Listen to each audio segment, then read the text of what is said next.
Estás escuchando lavisión.radio.net. Transmite las 24 horas, 365 días del año, en calidad estéreo digital. Una estación integrante de Grupo Visión.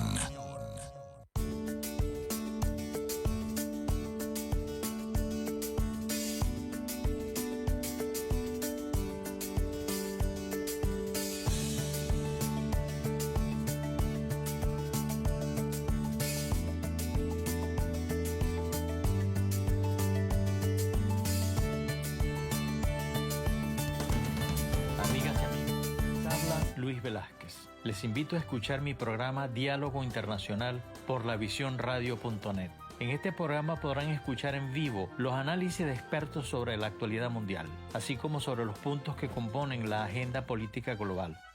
Diálogo Internacional con Luis Velázquez. Martes a las 9 de la mañana por lavisiónradio.net. Información que va contigo.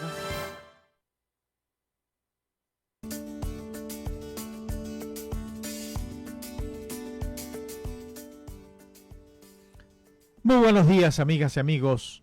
De lavisiónradio.net les habla Luis Velázquez. Encantado de estar una vez más con ustedes en una nueva emisión de Diálogo Internacional. En los controles de audio, Mayerlin. ¿Cómo has estado, Mayerlin? Buenos días. Muy buenos días, Luis. Todo bien, excelente. Oye, deseándoles un feliz martes 5 de julio a todos nuestros hermanos venezolanos. Oye, que logremos esa independencia que tanto necesitamos en estos momentos. Bienvenido al invitado, el doctor Osvaldo. ¿Cómo se encuentra, doctor Osvaldo? ¿Nos escucha perfecto? Perfecto, muchas gracias por la bienvenida.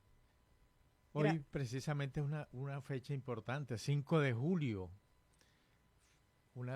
Se conmemoran el 212 aniversario de la firma del Acta de Independencia de Venezuela. Nada más y nada menos. Yo a esos politiqueros de oficio les quisiera preguntar, y discúlpenme que me desvíe un poco del tema, pero creo que es que mi espíritu me pide que haga esa pregunta para que los oyentes escuchen. ¿Qué le preguntaríamos nosotros a esos politiqueros que convirtieron a nuestro país en un mercado público? ¿Qué han hecho con la herencia que nos dejaron los padres fundadores? ¿Qué han hecho?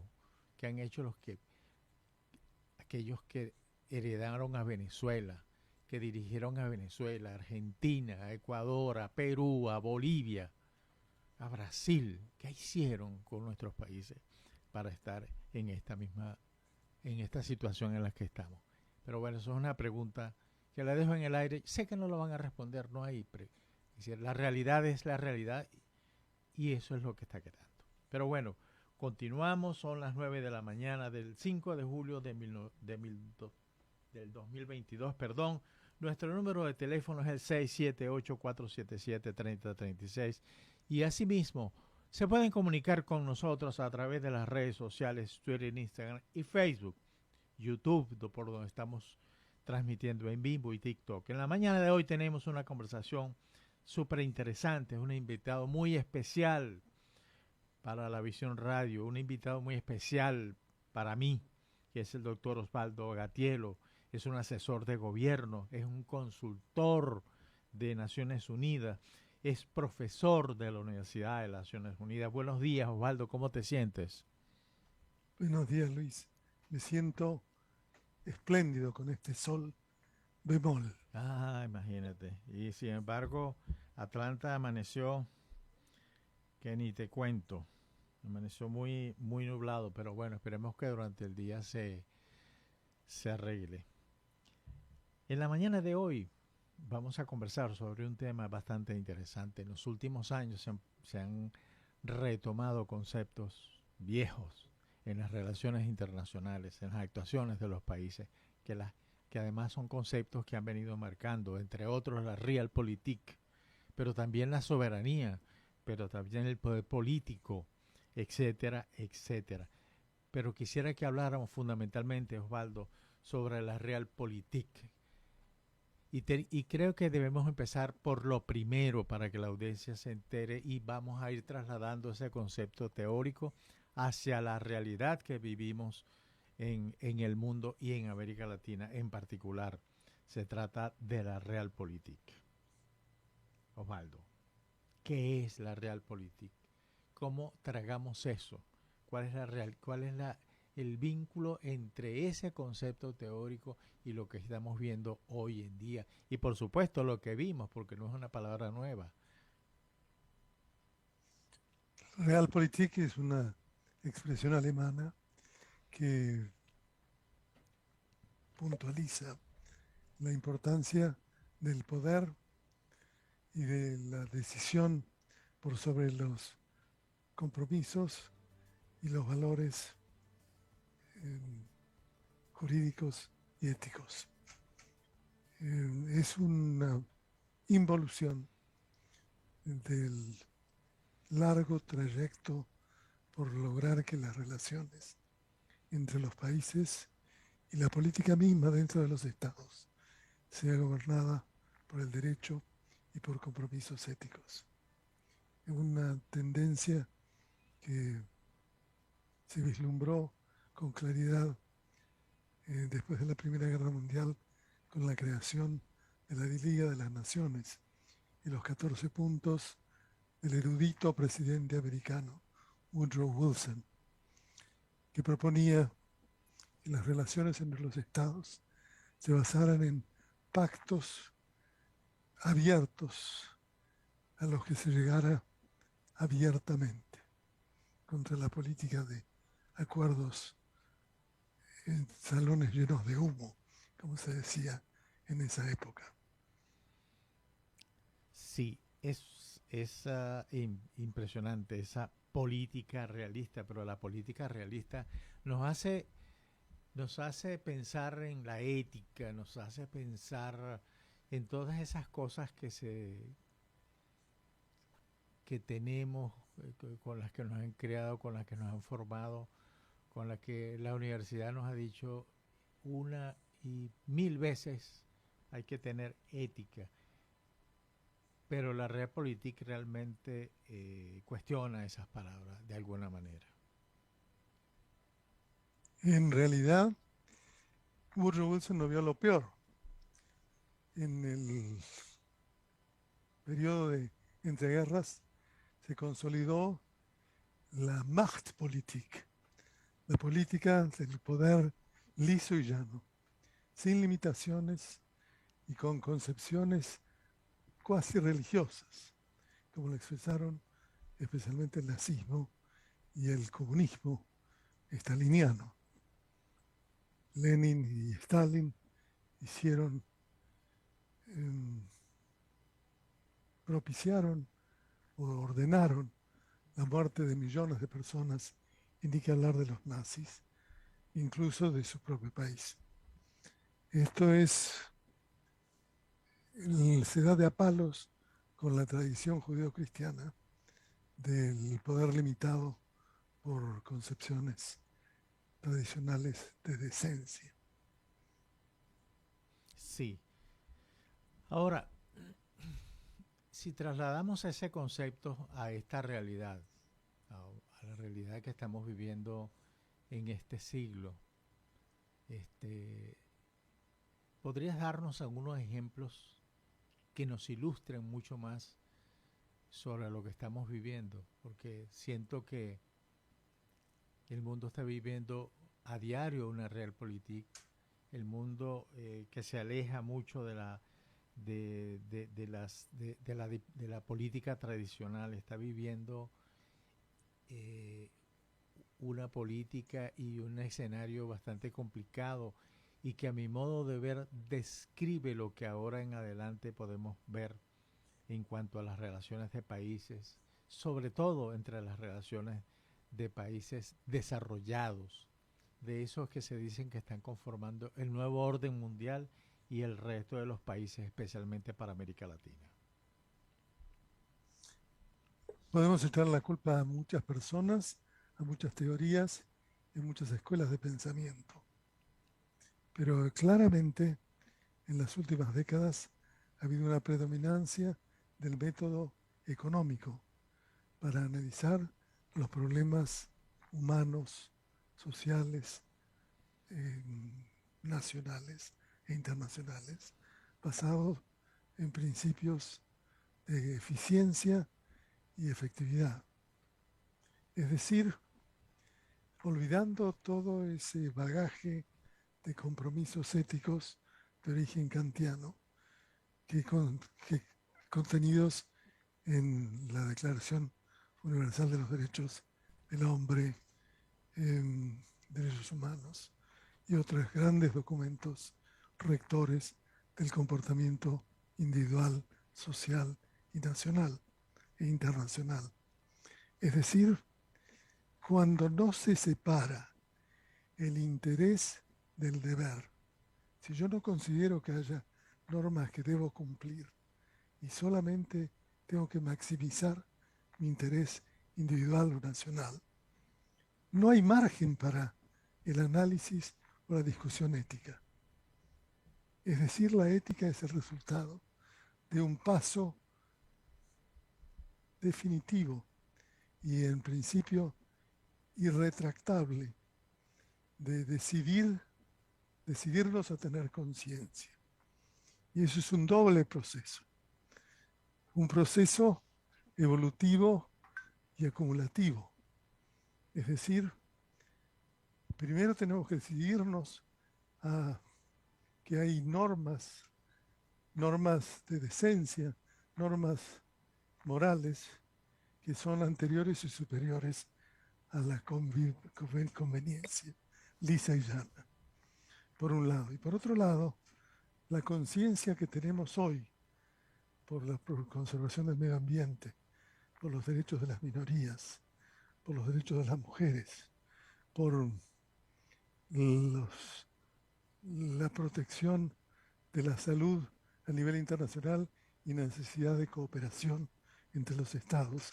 Todas estas son cuestiones que no existían en 1948 como temas de discusión de todos los días entre los expertos en derechos humanos de esa década o de ese periodo de posguerra.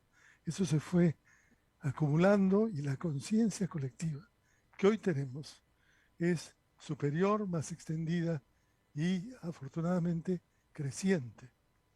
Pero tenemos que decidirnos a tener esa conciencia y a ejercerla. Ahora, hay ejemplos, por ejemplo, que me quedé realmente impresionado cuando me preparaba para esta conversación que iba a tener contigo, Osvaldo. Y es, por ejemplo, cosas que me llamaron poderosamente la atención, por ejemplo, y que por supuesto van o tienen un efecto negativo sobre lo que está haciendo Rusia con su vecino Ucrania, por ejemplo. La disculpa es básicamente evitar que la OTAN les esté, como decimos en Venezuela, les esté respirando en la nuca. Pero sin embargo, hay una OTAN de Europa del Este que se llama Tratado de Seguridad Colectiva o TSC, que limita, además, esa OTAN rusa limita con China. Y entonces se preguntaría uno, bueno, pero si es así, China necesitaría también un estado tapón como es lo que quiere Rusia con que sea Ucrania, o Turquía, por ejemplo, cuando Irán pide la incorporación a esa organización, y también el tema de la soberanía. Entonces, ¿qué está pasando? ¿Eso es realpolitik? ¿Eso es qué exactamente? Es muy difícil juzgar las razones éticas de las decisiones políticas, especialmente de política internacional, porque se pueden colegir por los resultados solamente. El camino de la decisión a nivel de política internacional es muy engorroso y responde a muchas visiones, posiciones, intereses y objetivos que varían en el tiempo. Es decir, ese equilibrio tan delicado entre el interés y el deber se ve profundamente afectado. Y tenemos otra tradición, la del maquiavelismo, que dice que le aconseja al príncipe hacer una mezcla de león y de zorro, utilizar la fuerza cuando le conviene y la astucia cuando le conviene, pero no olvidarse de la virtud en su concepto tradicional, como proponía Carlomagno a lo largo de su reinado sobre casi toda Europa. Es decir, el ejercicio liso y llano del poder basado en el interés nacional se basa en la noción de que la cooperación es excepcional, cuando el principio debería ser el opuesto. Y eso hace que si las relaciones están basadas en el interés de corto plazo, nuestras decisiones tienden a ser contradictorias con el paso del tiempo. Hoy digo una cosa, mañana digo todo lo contrario. No hay una línea de acción, porque no considero que la política internacional pueda basarse en principio ético alguno. Esta es una visión muy extendida, muy generalizada, muy reconocida en la política internacional, pero aún así es equivocada. Hay un tema que a mí realmente me impresionó en estos días, y que además tiene que ver con lo que sucedió en la reunión del G7, en donde están los 7 países cuyas economías son las más grandes del mundo. Interesante, y fue la manifestación clara y llana de la necesidad de que países como Venezuela Irán saltó, no lo mencionaron, pero Irán saltó adelante, y lo mencionó Macron en su discurso, el presidente de Francia, que les dijo, y muy especialmente dirigido hacia Estados Unidos, quien ya venía trabajando en eso desde hacía un par de meses atrás, que le dijo: es importante que Venezuela se reincorpore al mercado petrolero mundial. Es importante ese petróleo, es importante ese poco de energía que nos le pudiera inyectar, porque va a impactar positivamente en los precios. Es decir, los precios en principio bajarían.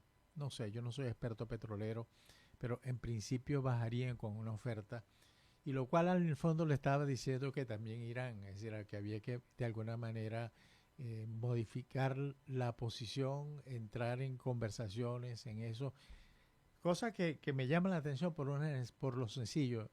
Todos los países del G7 están en contra de la dictadura de Maduro, y los resultados de eso son básicamente el fortalecimiento, atornillar un poco más de tiempo a Maduro en esa presidencia que mantiene en Venezuela.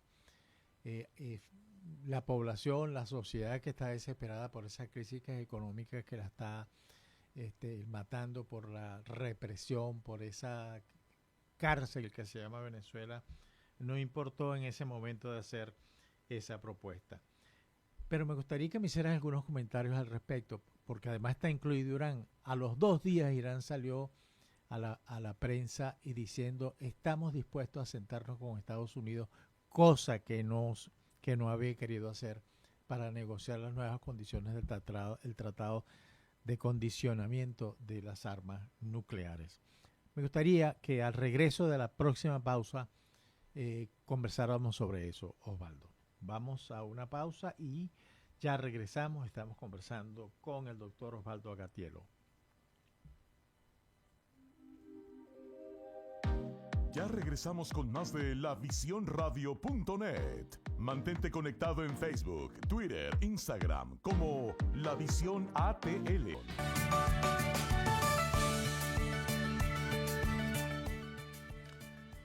Estamos de regreso en Diálogo Internacional. Estamos conversando con el doctor Osvaldo Agatielo, asesor de gobierno, consultor de Naciones Unidas y profesor de la Universidad de Naciones Unidas. Osvaldo, te hacía un comentario acerca de una cosa que sucedió recientemente, hace 2 semanas más o menos, en la reunión que hubo del G7 en Alemania, en donde se planteó formalmente la necesidad como de cerrar un poco los ojos y dejar que Venezuela vaya de nuevo, ingrese al mercado internacional de hidrocarburos. Es como decirle, bueno, sí, te permito, pero te permito que tortures, te permito que aquello, pero ve al mercado porque eso me va a solucionar un problema para mis conciudadanos. Ya Europa no podrá tener problemas sociales o podrá tener algo de paz social si las energías se reducen su precio. Pero así como eso han sucedido otras cosas.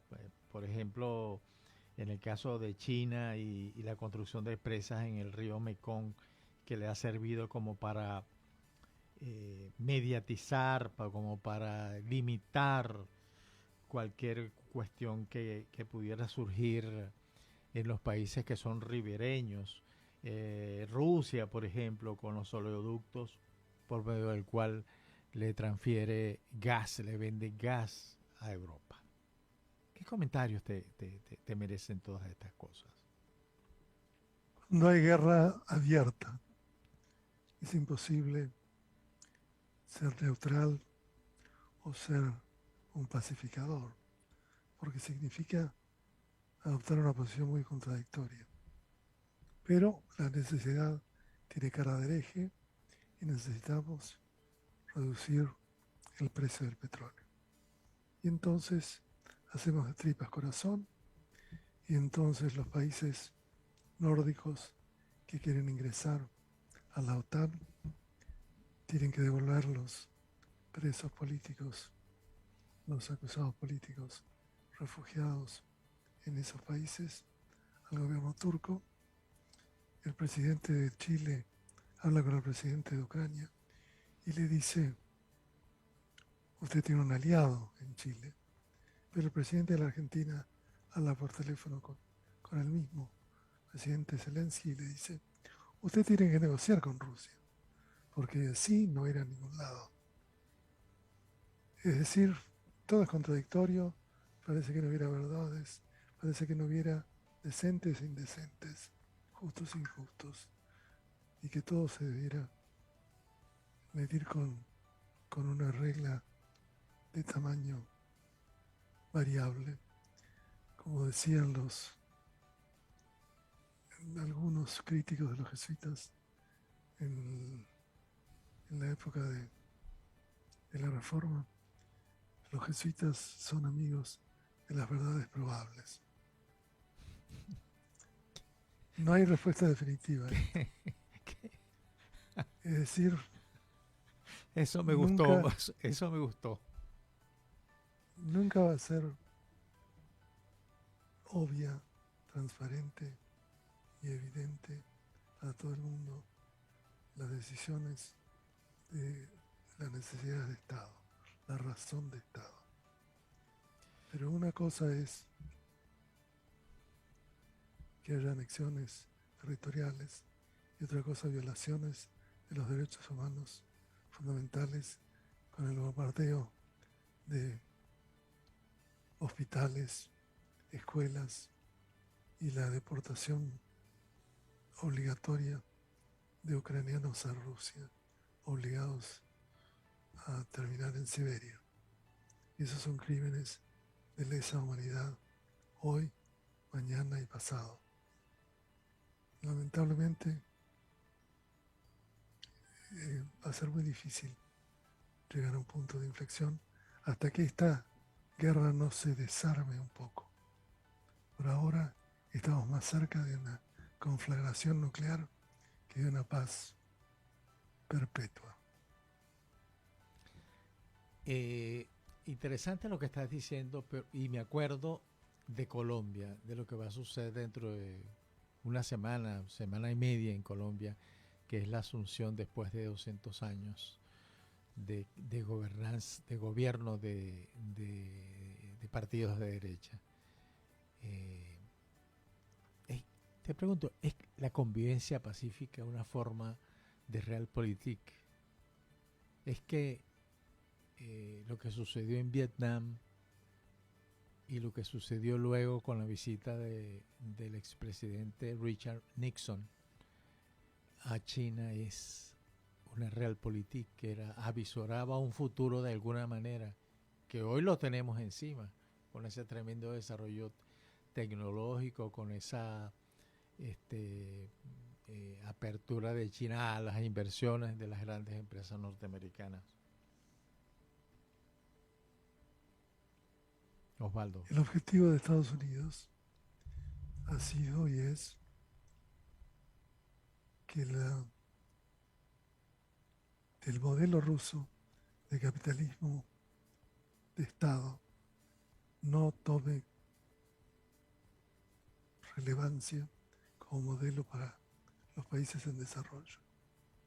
En ese sentido, ha tenido como gran aliado a una China rebosante de éxito económico. En ese sentido, podemos decir que Nixon sigue tan vigente y tan exitoso como cuando hizo su primer viaje. Sí, pero eso... Es decir, no se equivocó. No, pero evidentemente esto no tiene una solución fácil, porque inevitablemente va a seguir creciendo el tamaño económico de la China y Estados Unidos va a tener cada vez más conflictos con la China. La idea es, si yo fuera presidente de Estados Unidos, tomando decisiones de largo plazo, sería que a toda costa evitar un acercamiento entre la China y Rusia y mantener a la Rusia agresiva y desafiante del sistema internacional, bajo un conflicto limitado que lo va a debilitar a largo plazo. Ahora, yo entiendo eso y estoy de acuerdo y pienso que ese orden económico, ese orden mundial va a estar plagado de esas cosas y va a ser mucho más tenso, pero sin embargo, ¿cómo logras tú que la China no tenga un aliado tan importante como Rusia?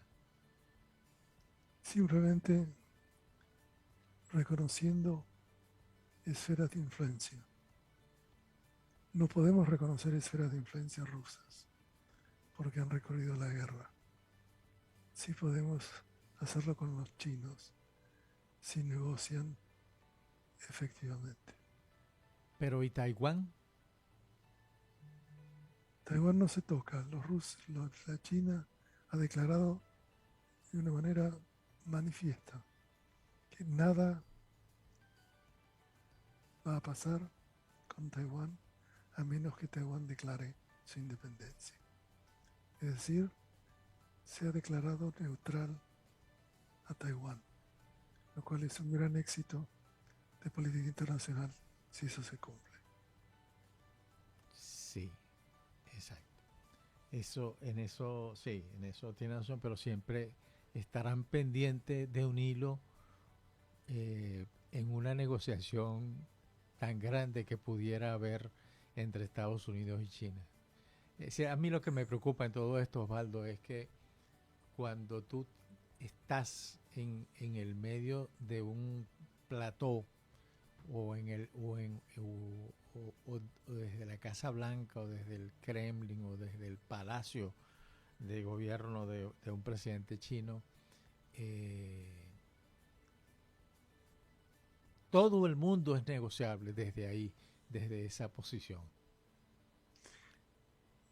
La apuesta de Rusia es desequilibrar y deshacer el orden internacional, en donde prevalece Occidente liderado por Estados Unidos. Para eso quiere la la cooperación de China para asegurarse el fin de lo que se daba a llamar el hegemonismo americano. Eso es una apuesta que yo creo falaz, porque la mejor experiencia que tuvimos en la Guerra Fría fue asegurar que la Unión Soviética no pudiera prevalecer a largo plazo, creando 1, 10, 1000 Vietnams, como quería el Che Guevara. Es decir, desactivando un conflicto tras otro, con una paciencia muy grande y evitando el escalamiento de los conflictos uno por uno. Esto requiere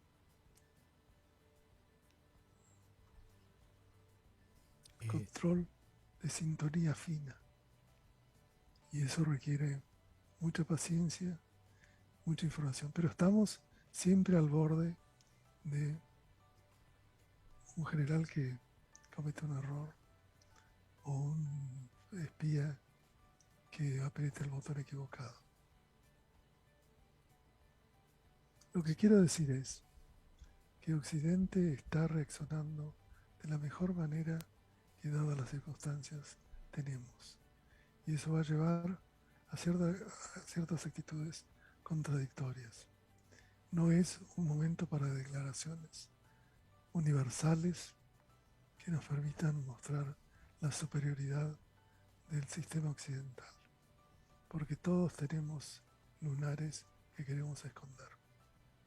Pero al mismo tiempo tenemos que proteger el core, la esencia de nuestra forma de vida y nuestro sistema de organización económica, social y política del mundo. En esto me defino terminantemente como alguien que no cree en la neutralidad, que es necesario diferenciarse a favor o en contra de Rusia, terminantemente, en forma sistemática, porque los países latinoamericanos tienen mucho que perder de tomar una posición, una tercera posición. No existe tercera posición cuando el peligro es nuclear. Sí, ahí nadie gana en todo caso. Y por eso no estamos en una confrontación de ese tipo, de esa magnitud. Yo me pregunto, por ejemplo, cuando un Emirato Árabe acepta ser el pipeline de los dineros rusos, está haciendo también Realpolitik, porque eso le beneficia, no digamos a la sociedad de los Emiratos, pero sí beneficia a la clase o a la élite que los gobierna. Y hemos tenido otros casos como Chipre antes. Es decir, hemos tenido, algún día se hará el análisis de los mercados offshore en España. Y sí, tenemos lunares por todos lados. Es más, los euromercados y la creación del eurodólar resultó de eso precisamente, de encontrar una forma de que los dólares rusos no fueran congelados en Estados Unidos. Sí. Tú sabes, Osvaldo, que se habla mucho de una cosa que a mí me parece fantástica, que es el estado obscuro. Así como se habla de la red Internet obscura, por donde los sombreros negros hacen de las suyas, hackean, donde se hacen los negocios ilícitos más grandes de la tierra, es por donde se trafica personas, órganos, niños, mujeres, hombres. Es decir, una cosa, ¿cuál es el rol del estado obscuro? Pero esa pregunta, Osvaldo, quisiera que me la respondieras al regreso de la próxima pausa. Estamos conversando con el doctor Osvaldo Agatiello, asesor de gobiernos, consultor de Naciones Unidas y profesor de la Universidad de Naciones Unidas en Ginebra. Vamos a una pausa.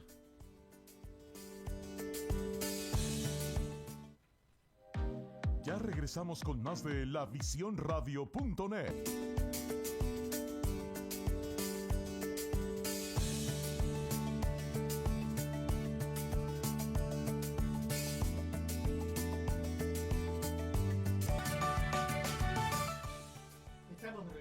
En Diálogo Internacional estamos conversando con el doctor Osvaldo Agatielo. Osvaldo, antes de que inicie la respuesta al comentario que te hice, me gustaría pasarle la palabra a Mayerlin para que nos haga unos comentarios de los oyentes. Sí, señor. Saludos les envía Vilma Grimaldi Guida. Dice, buenos días, Luis Alfredo e invitado doctor Osvaldo. Saludos desde la isla de Margarita, Venezuela. También le saluda Wilfredo Delgado. Luis e invitado, buenos días desde la ciudad de Perú. Oromi León dice, muy buenos días, Luis y doctor Osvaldo. Perfecto. Muchas gracias, Mayerlin. Osvaldo, te hacía un comentario respecto a eso que llaman el estado oscuro. ¿Cuál es el rol que juega el estado oscuro en todo eso? Para la audiencia, el estado oscuro es algo similar a lo que sucede en Internet. Hay una red oscura que es donde funcionan los sombreros negros, que son aquellos que hackers, o son los que hacen los negocios que no tienen control, tráfico de personas, niños, venta de drogas, venta de cualquier cosa y que no llevan ningún control estatal. Cuéntanos eso, Osvaldo. Esto es similar a la el clásico misterio de la iniquidad. ¿Por qué Dios permite el mal? Y San Agustín dice que es para evitar males mayores. Es necesaria la oscuridad para ver la luz. Tenemos que acostumbrarnos a vivir con un cierto margen de oscuridad, pero que esa no sea predominante. Por ejemplo, todas las economías del mundo tienen un cierto nivel de economía subterránea, no registrada, negra, algunos lo llaman. El problema es cuando esa actividad, que puede ser criminal o no, adquiere un volumen que domina toda la decisión económica y política. En inglés se llama eso cuando la cola mueve al perro. Y eso es probablemente la argumentación prevaleciente en este momento de guerra internacional. Tenemos que acostumbrarnos que en toda guerra va a haber negociaciones secretas y que va a haber muchos que hagan mucho dinero con esta opacidad de la información y del poder. Sí, hay tantas dudas respecto a eso y yéndonos un poco hacia América Latina, en donde se juegan muchas variables, en donde se juegan, qué sé yo, hasta con la vida de la gente, en realidad, muchas veces, por mi afición a América Latina, veo que la vida como que juega un papel más bien de pieza de ajedrez, un gran tablero en donde se juegan muchas cosas. Pero es que nosotros estamos condenados a seguir en la realpolitik sin ver luz después cada vez que vamos pasando por dentro del túnel. Me da la impresión que sí. Esto me hace acordar a la situación de la Alemania nazi en 1941-42, cuando se produce un empate técnico entre las fuerzas del eje y los aliados. Hitler se da cuenta que no puede ganar la guerra y los aliados que solamente la pueden ganar con un enorme esfuerzo de vida y de tesoro. Pero Hitler también se da cuenta que nadie va a hacer la paz con él. Y por eso no tienen ninguna posibilidad de iniciar negociaciones de paz. Probablemente estemos en un punto similar respecto de Putin. Sí, es muy probable. Aunque creo que una de las personas que tiene más claridad de lo que quiere es precisamente ese señor desagradable que se llama Putin. Está alcanzando su objetivo más allá de que maten rusos. A él no le importa en todo caso la vida. Es algo... Volvió a aparecer con torso desnudo, Sí, mostrando su virilidad. exactamente. Sí, es un tipo muy particular. Y, y el objetivo de él está claro. Vamos a convertir a Ucrania en un país inviable completamente. Cercado ni con mar ni con tierras porque están destruidas, con ciudades arruinadas. Eso es lo que él quiere y eso a él le satisface. Cuando todo esté destruido, si es que lo llega a ser, pues Putin se irá en sana paz, independientemente de los costos que haya tenido, tanto humanos como como económicos. Y eso es algo que aterra en todo caso, porque para el caso de los venezolanos, desde hace mucho tiempo que vivimos jugando esa realpolitik, pero en favor de negocios raros, de negocios sucios, de corrupción, de lavados, eh, con beneficiarios muy claros, beneficiarios muy identificados, pero que nada de esos beneficios baja a la población, y eso está sucediendo en casi todos los países latinoamericanos, sin ninguna duda. Es la realpolitik la gran arma que se está utilizando y que no hay otra cosa que lo sustituya. Es un problema de liderazgo, de incapacidad de liderazgo, es un problema de la comunidad internacional, es un problema de la globalización. Mientras Putin ha desarrollado una política agresiva en Europa Oriental, no solamente en Ucrania,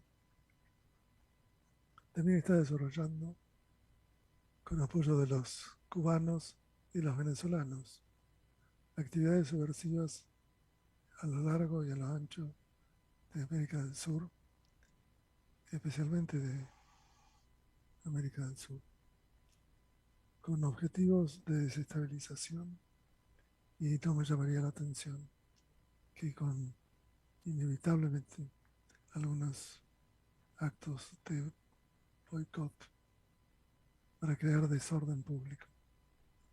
No quiero ser palagorero, pero creo que el objetivo de molestar en el área de influencia de los Estados Unidos va a ser el objetivo de corto plazo. Sí, oye, todo esto que tú nos estás diciendo es preocupante y preocupante para el futuro. Somos una generación, Osvaldo, que hemos vivido muchas cosas, ¿no? Desde la más cruel dictadura, desde la más absoluta pobreza, a participar en un mundo en donde no es que estemos siendo marginados, sino que nuestra situación no está acorde con aquellas situaciones de otros países que son los que se han llamado países centrales. Son los únicos que pueden aplicar ese tipo de política. Cuando yo escuché al señor Macron hablar sobre Venezuela y sobre su interés a los cuales todos los europeos asintieron, y que Estados Unidos, el presidente Biden no hizo ningún gesto, pero básicamente porque ya él estaba haciendo lo mismo, estaba haciendo eso que le estaban proponiendo desde hace varios meses atrás. Es que cómo es decir, la humanidad está condenada a eso. Es decir, eso es un problema humano lo que se está planteando. Es decir, cuando... Está equivocado el Papa cuando quiere proponer una tercera vía. Está equivocado Macron cuando quiere buscar vías alternativas al enfrentamiento. Yo creo que sí. Está equivocado Kissinger cuando propone que debemos llegar a un acuerdo con Rusia porque Ucrania es zona de influencia de Rusia. Yo creo que está equivocado. ¿Por qué? En 1945, en ocasión de la discusión de quién sería miembro de las Naciones Unidas, se llegó a un acuerdo con respecto de Polonia. Polonia iba a ser un miembro del bloque soviético, pero quedaban Ucrania y Bielorrusia. Y para poder obtener esos dos votos, la Unión Soviética reconoció el ingreso de la Argentina, que había sido pro-aliada, no pro-eje durante la Segunda Guerra Mundial.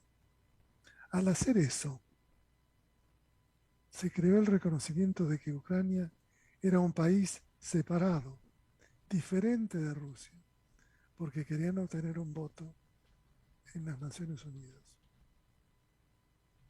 Es decir, todas las decisiones de política exterior tienen consecuencias de largo plazo.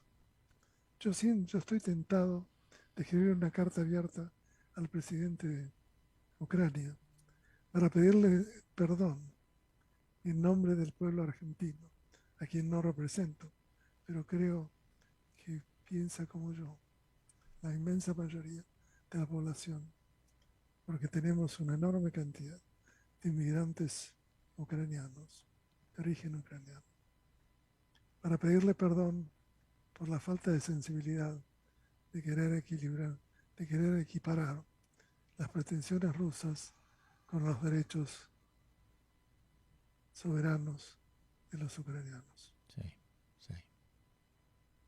Sí, justo. Ahora, también es un error y también es realpolitik cuando Rusia fue reconocida y fue mantenida dentro del Consejo de Seguridad cuando hizo que le reconocieran heredera de la Unión Soviética. Porque eso trajo consecuencias de lo que hoy estamos viviendo. Sí, eso fue un error de política, probablemente porque el G1, es decir, Estados Unidos como única superpotencia, estaba distraído celebrando su victoria. No se dio cuenta, creo yo.